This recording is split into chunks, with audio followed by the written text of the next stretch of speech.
Welcome in now on the Deseret First Credit Union Hotline, Hans Olsen, former BYU defensive tackle and current co-host of Hans and Scotty G on the Zone Sports Network based in Salt Lake City. Hans, it's always a wonderful day when you are on BYU Sports Nation. How are you? Gentlemen, it's nice to be back with you. And really quickly, I want to pull back the curtain for all the BYU fans out there and let them know that Ben Bagley, who does an amazing job behind the scenes, tried to do this as a Zoom call, made the decision that I was too ugly, and said we're going to a phoner instead. So probably the right decision. This is a TV show. We got to keep the viewers in mind, Hans. I don't agree with it. I don't agree with it. Oh, Hans, you have a beautiful spirit, though, right? Yeah, I do, and good skin. And I actually, I really like my nose. I've always had a nice, pointy, kind of sharp-looking nose, but that's where we stop. That's where it ends. That surgery worked really effectively. That was crazy. So here we are 3 weeks out from BYU and Navy. It's wild to think that we got to this point where in 3 weeks we're expecting a college football game here. Oh, man. I'm so excited. Sorry to keep laughing, but I'm so excited. It's like Christmas Eve that's going to go on for 3 weeks. Because, guys, I wasn't sure if this was going to happen. You know, as we see the Big Ten and Pac-12 pull up anchor and sell, I thought, oh, man, this is going to get real sketchy. And now we're seeing guys kind of hold their guns. And it feels like the AAC, as much as anybody, is going to hold to their guns. So fingers crossed that we see a kickoff on the 7th. But I believe we will. Hans, how many games do you expect BYU to actually play this season? I think we're going to get to 8. And I've had multiple conversations with a lot of different personnel there at BYU, and they feel confident that Tom Homo can get to 8. They feel like he can pick up as many games as necessary. And so I would say at a minimum 8. I would hope that they could find a way to get to 12 if it was at all possible. But, you know, where you've got the Conference USA and you've got the AAC and you've got still 3 Power 5 leagues and you've got, you know, 1 or 2 other conferences that you can work with, I think you should be able to put 8 games together. Yeah, I'd be surprised if BYU didn't get to at least 8, if not 10, because scheduling is one thing, playing is another. I expect a couple of cancellations during the season where a team has a St. Louis Cardinals, Miami Marlins situation. Do you expect that to happen? Hard to know, but I'm guessing that it will. Yeah, it really could, and you know, it could happen at any given moment, but you have to take that into consideration. And I would hope that you, through this kind of rescheduling process, that you might have an extra 2 weeks and you could say, hey, we got to postpone this or hold it off. We'll play it at the back end of the season. It feels like there's going to be so much, I would say, I don't want to say knee-jerk, or spur of the moment, but there's going to be just a lot of creativity along the way, and allowable creativity. And BYU might have to get creative with how they go about some of these cancellations, if they do have them. Former BYU football defensive standout. He is a radio host in Salt Lake City. Hans Olsen with us on BYU Sports Nation. Hans, I know you've had strong opinions on who should have the biggest say when and if it comes to college football being played in 2020. So where do you stand on that spectrum? Is it the players? Is it the parents? Is it the coaches, the administrators, the medical personnel, or the experts, as they say? Who should have the biggest say? Well, I think you lean heavily on the medical personnel. I think you have to get their advice, and I think you need to get their clearance before you proceed. And it feels like BYU has received that. Otherwise, I don't think we'd see them in camp and see them getting ready. So I think from the personnel they listen to, they've gotten that clearance.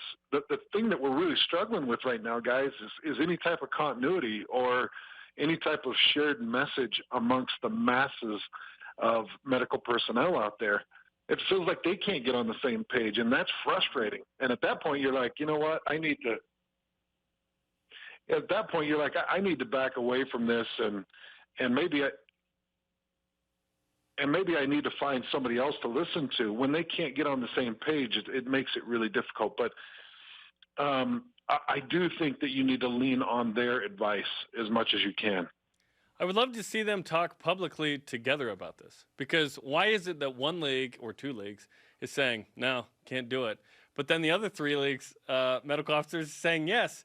Obviously, there are certain agendas involved with that, and some don't want to do it, and some do, and that's totally fine. But I would love for them to share information and for that to be public information, because if the NFL can play and 6 of the 10 leagues can play, I'm not sure why the other 4 couldn't, unless they just don't want to.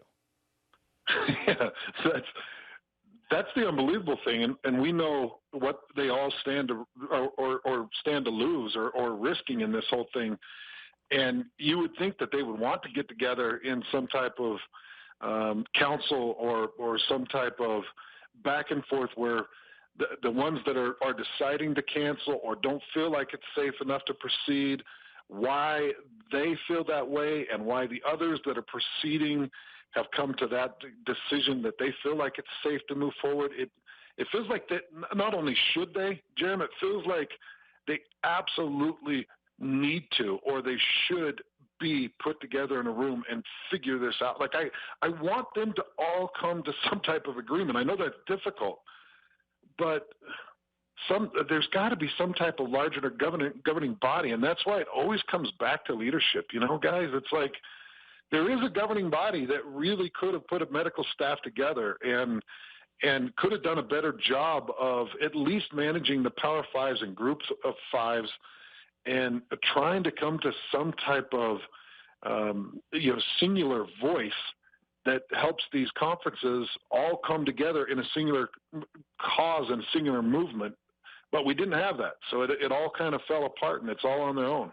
Hans Olsen on BYU Sports Nation. Hans, I want to go back to something that happened within the state of Utah over this last weekend, and it is a first in the country. That is high school football pushing forward all over the Beehive State. I know you have a big interest in that, and we're around it. What did you see from high school football leading the way kind of into this unknown let's play football amidst COVID-19? It's been fantastic, Spencer. It's been amazing. And you go back to Thursday on that original kickoff, and it went extremely smooth. And I had an opportunity to talk to one of the assistants from Weber, and had a really good conversation about how it all went for them.